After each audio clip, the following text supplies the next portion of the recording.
Hello and welcome to the Virginia Museum of History and Culture. My name's Chris Van Tassel and I'm going to be giving you all a tour of our exhibit, The Story of Virginia today.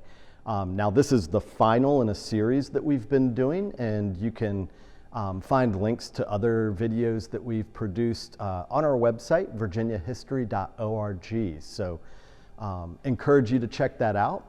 But for today, we're going to be wrapping up the exhibit with the story of an idea, the New South, and then go into the 20th century. If you saw the previous video, you might remember that we left off with Reconstruction. This was a time of great change in the South, especially after the Civil War. There was an advancement of civil rights for African Americans, but then we also began to see those rights taken away through legislation that was commonly referred to as Jim Crow laws. So the section we're going to be looking at today focuses a lot on the themes of segregation, as well as new groups becoming part of the political body of the nation. So to begin with, what is this idea I mentioned, the New South? Reconstruction was a time of rebuilding, and many of the business leaders in the southern states realized that the old economy that was purely based on agriculture was outdated going into the 20th century. And therefore the New South was this idea of reform where southern states wanted new technology, they wanted to diversify their economies, but they were especially resistant to other sorts of change, social change, especially regarding race, regarding the rights of women. So we'll explore that a little bit more. But on the theme of technology, one artifact that I'd love to show you all is a telephone here. This is a magneto wall set. This is a phone that was used from the 1890s into the 1930s. And you would crank the side like a jack-in-a-box with a handle and speak into the piece sticking out and hold the one on the hook to your ear. The ringtone was literally a big metal bell. Now, of course, this didn't go in your pocket like a phone today, but this is the beginning of a telecommunications revolution that is really one of the first steps into what we're doing right now. The idea of speaking over a wire was even more advanced than the telegraph. Now, one feature of these phones that we might find a little strange today is that they operated on party lines, meaning that multiple homes on the same street would share one phone line. And you would only answer the phone when it rang for your house, which would be a specific tone. But I have been told sometimes people would eavesdrop and hear other people's conversations. Luckily, there's no privacy concerns with our phones today. Another example of new technology that was really influential in this period, communication was moving quicker, transportation was becoming very different from horse-drawn wagons and vehicles. What you're looking at here is an electric streetcar. This would have run on tracks like a train, and a pole extending from the top would connect to a wire that gave it electricity. Top speed around 20 miles per hour. And Richmond was really proud. This became kind of a symbol of that New South in Richmond, Virginia, because in 1888, this was the first city to have a full line of streetcars that was publicly accessible, about 12 miles. One thing streetcars did is they allowed people to live farther from the city. So you could work in the city but live outside of it, and these suburban neighborhoods become known as suburbs. And they are going to extend the city itself. One feature of this streetcar that ties into some of our other themes today, though, is that they were segregated. Not initially. When this streetcar system began in 1888, there were no restrictions on where you sat. But by the early 1900s, the streetcar company had made basically rules that were backed up by the General Assembly later that said African Americans and white people could not sit together on the streetcars. This led to a protest in the form of a boycott in which African Americans for almost a year refused to ride the streetcars. This was led by leading figures in the black community in Richmond, like editor John Mitchell Jr., who was the editor of the Richmond Planet, the largest African American newspaper in the city. as well as some people like Maggie Walker, who we spoke of last time, who was an influential financial leader in the city. Unfortunately, the boycott was unsuccessful. The streetcars did remain segregated, but they were sort of, again, this symbol of change that was happening. Now, the streetcars did not operate on gasoline. Like we said, there was an electric wire, and the electricity had to be generated from a central location. And that's another story of the 20th century, is electrification. If you imagine everything in your life today that's based on electricity, and now imagine in reverse what it was like when it was new. The average person started to stay up an hour later every day because there were electric light bulbs. Work was different, and a lot of things are changing. So to generate the power to create that electricity, we often relied on coal. And beginning in the 1800s, late 1800s, Virginia discovered large deposits of coal in places like Tazewell County and the southwest parts of the state. Here we have a photograph on the wall of men outside of a coal mine, and another of a man using a tool like the one we see here, an auger that would allow him to drill a hole that would allow him to plant dynamite and blow up a larger section of the mine. If that sounds dangerous, you're certainly right. It was not a very safe job, but it was also a very coveted job. People wanted to work in the coal mines because this was a greater income and more prosperity than being a sharecropper, for instance. So it's interesting to me because sometimes in the 21st century, especially, we have negative associations with things like coal because of environmental concerns. That was not a concern 120 years ago. So thinking about that with coal, something else that we view a lot more critically today that was far more celebrated in the past is tobacco. By 1900, about half the labor force in Richmond and Petersburg was related to the industry of tobacco, whether that was taking it to warehouses, selling it, creating the packaging that it went in, advertising firms that branded these products. Here we see women working in a factory for the Laris brothers, who were producers of tobacco products. And they're working on these long sort of desks assembling boxes. One of the neat features that you'll see sometimes, women would wear hats with, made from newspaper to kind of keep the dust out of their hair. And today we don't think so much about women in the workforce. Is not really the same issue it would have been in this time. Women did work outside of the home, but jobs outside of the home were fairly restricted. When we think of segregation, that applied to people of color, but it also applied to the opportunities for women.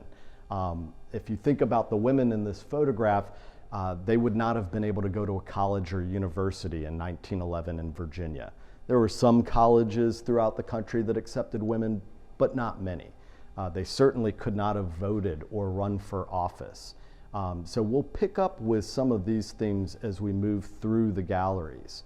But first, I want to point out this artifact as we go by. This is a gas pump, and you probably can recognize that even if it looks very different from modern gas pumps. We say pump the gas. Of course, today you just kind of pull a little lever on a handle. But back then, a gas station attendant would pump the gas with this big handle. It would flow into this chamber, and then gravity would allow it to go down the hose into the car. Thus, they called these gravity pumps. You might be a little nostalgic when you look at the price of gas up there, but keep in mind, in 1920, the average family made about $2,500 a year. So for students, this is the idea of inflation. Stuff might look very cheap in the past, but it wasn't to them. Also for students, especially any fourth graders doing Virginia studies, you'll learn about the thing with cars and automobiles in the early 20th century is that Virginia's roads were still made for horses. They were dirt and sand. They got muddy when it rained.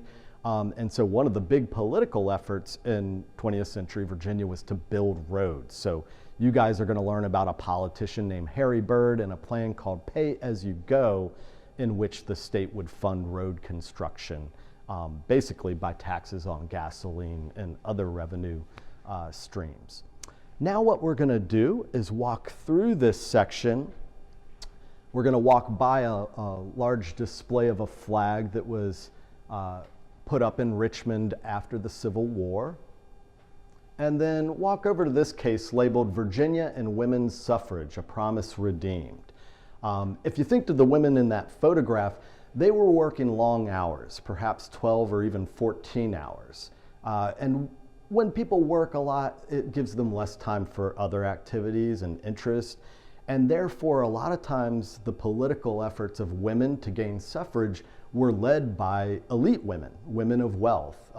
And so over here, we have some photographs showing some of the key figures in Virginia. Adele Clark had been a leading proponent of women's suffrage for a long time.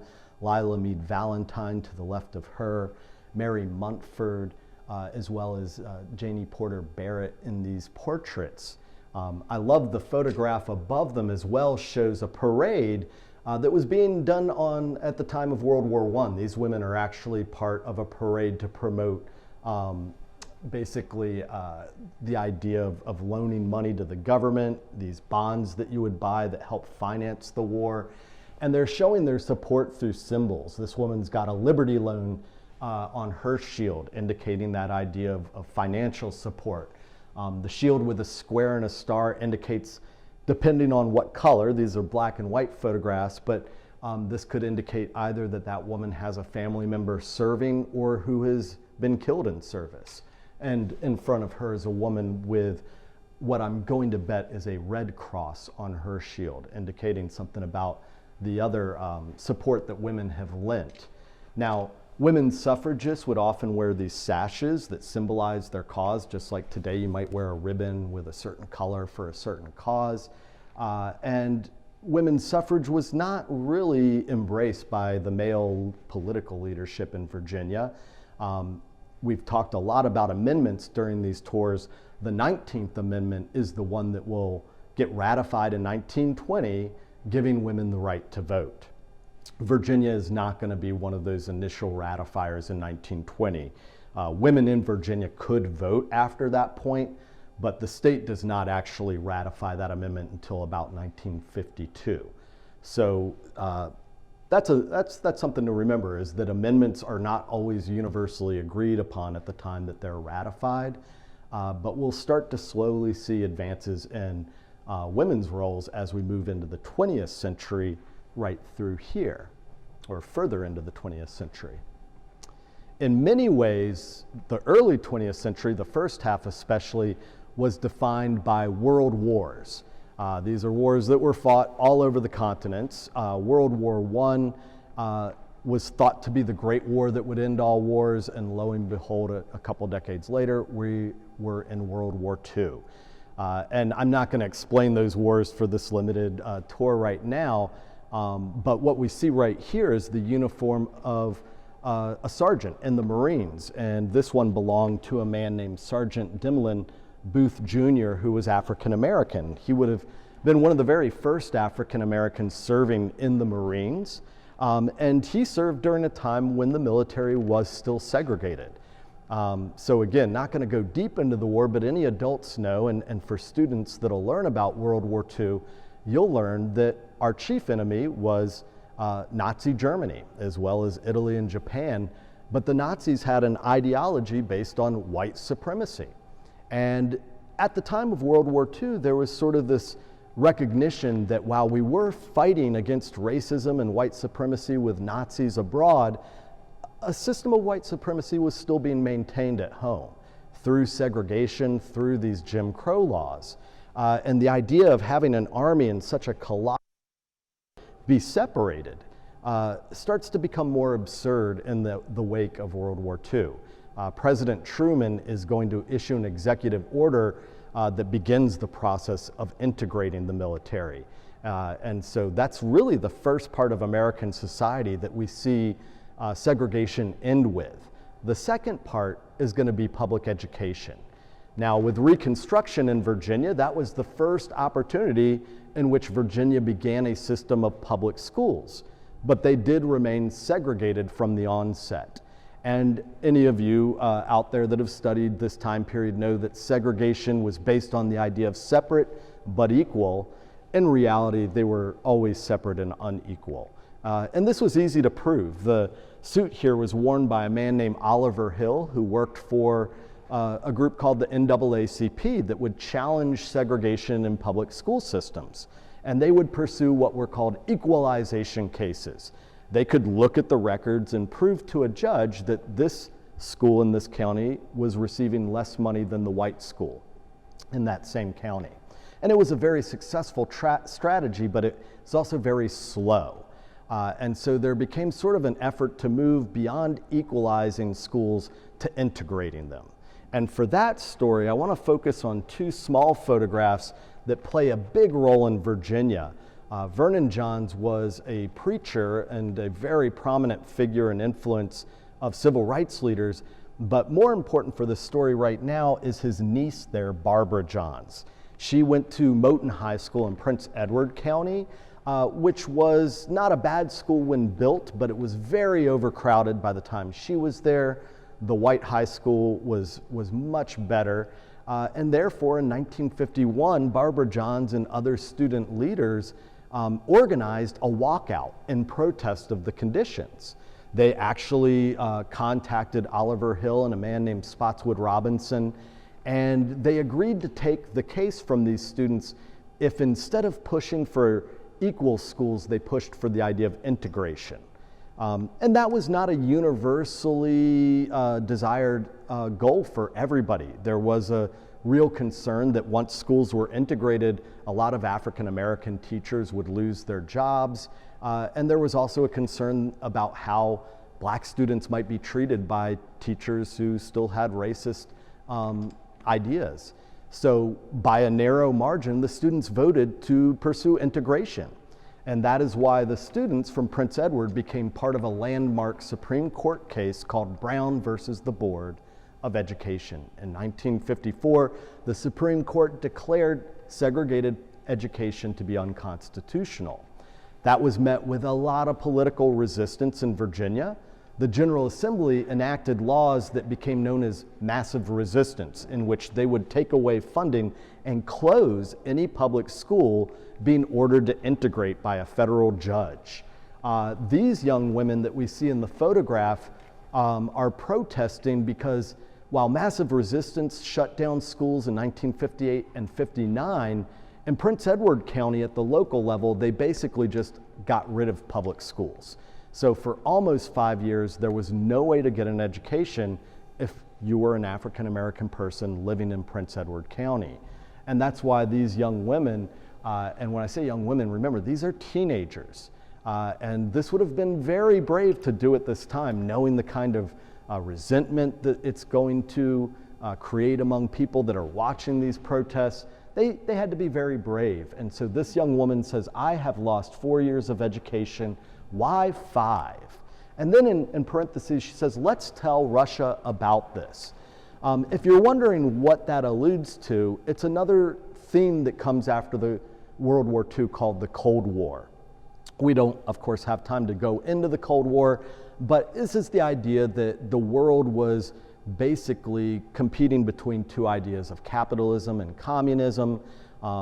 The idea that the United States and the Soviet Union were sort of competing for influence throughout the globe. And in that context, it makes the United States look really bad to say that we're the beacon of freedom and not allow people to go to school. So she's making a very savvy political argument with that little line on her poster. And indeed, it was the context of the Cold War that motivated the Kennedy administration to begin pursuing civil rights as a larger part of their agenda.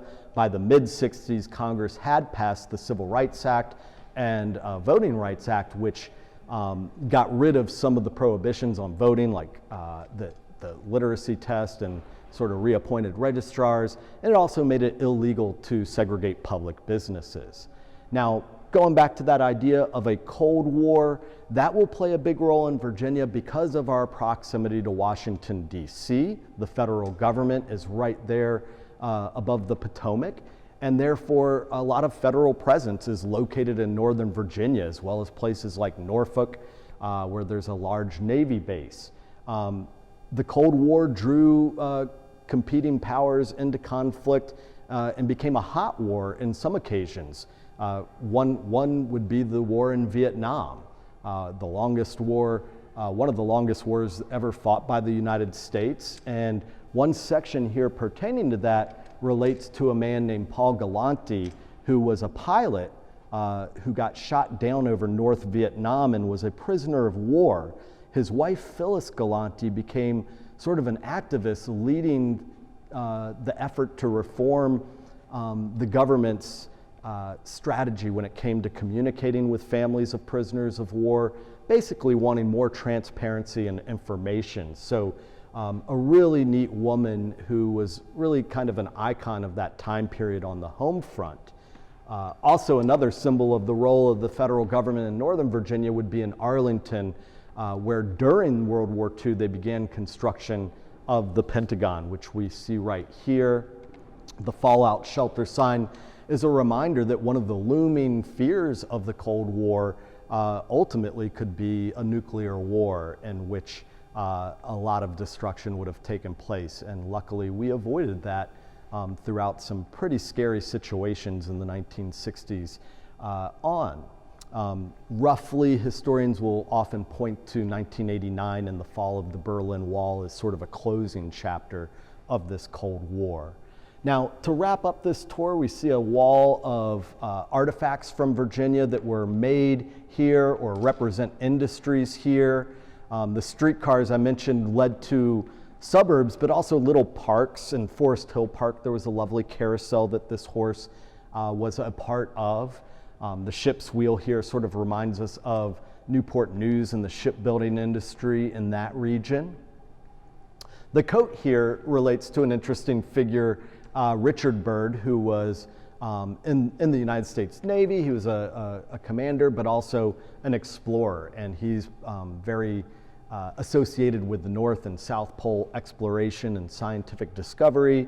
And of course, he's wearing a real fur parka here, reindeer fur, I understand. So he's another interesting figure from this time period. If we gaze up yonder and take a peek at that big copper thing that looks like a giant turnip with a coil coming out, that is called a still. And the idea of it is that you distill liquor. A type of liquor called moonshine is made in this device.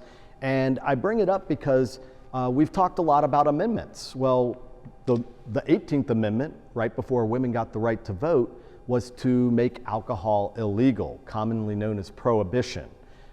Prohibition made something that was commonly done illegal, and it led to a lot of social issues. Eventually, society decided that the costs of prohibition were greater than what had been gained, and we actually created another amendment, the 21st, to get rid of that 18th Amendment. It's the only time we've done that, but it is interesting that the Constitution allows a process in which the nation can change its mind. This last wall that we walk by represents a lot of the pop culture of Virginia today. Of course, the Wurlitzer jukebox here was sort of the Spotify of that era in the 1950s. Aside from radio, this is how you could choose what music you want to hear and give the listener some agency. If I dropped a nickel, of course, you could only pick a song that was on these round discs called records. Or records. We see album covers of Virginia artists above here, from people like Ella Fitzgerald to Missy Elliott to Ralph Stanley, and movie posters from films that were shot on location in the Commonwealth. Now, we didn't really focus on it, but one of the neat stories of the 20th century is the automobile. It really changes the landscape of everything, and the earliest automobiles did not have turn signals. So a real curiosity in the exhibit here is this artifact called a devil's eye signal ring. You would wear it on your hand, which you'd extend out the driver's window, and you would basically use it like a bike signal to reflect the light of the person behind you. They could see if you were turning left, and obviously cars figured out a way to do that easier than a cheap plastic ring that you stuck out the window, but a neat artifact nonetheless. Now, to close up with, we've got this collage of Virginians today that is a very diverse portrait of the people who, one that's very interesting is that over half of people in Virginia today were not born here. They came from somewhere else. Many from other countries, and some just from other states who relocated here for their jobs. But that's very different than 100 years ago, when most people in Virginia would have probably been here for generations. I'm going to go ahead and wrap that up right now. You guys have been a wonderful audience, I assume. I'm just going to guess because I can't see you, but thank you for attending this. And certainly 2020 has been a historic year. Certainly the pandemic has changed everything about life. So especially for young people, take a moment to recognize that you are living through history yourself. History is not just the stuff that happened hundreds of years ago or thousands of years ago, it's yesterday. And as you grow older, you're going to start to recognize more and more the history that you've lived through yourself. And hopefully that'll give you an opportunity to come here in person when this pandemic's over. We are located right here on Arthur Ashe Boulevard in Richmond, Virginia. And by the fall of 21, we're going to have a lot of new exhibits for you to check out. Until then, thank you for joining us.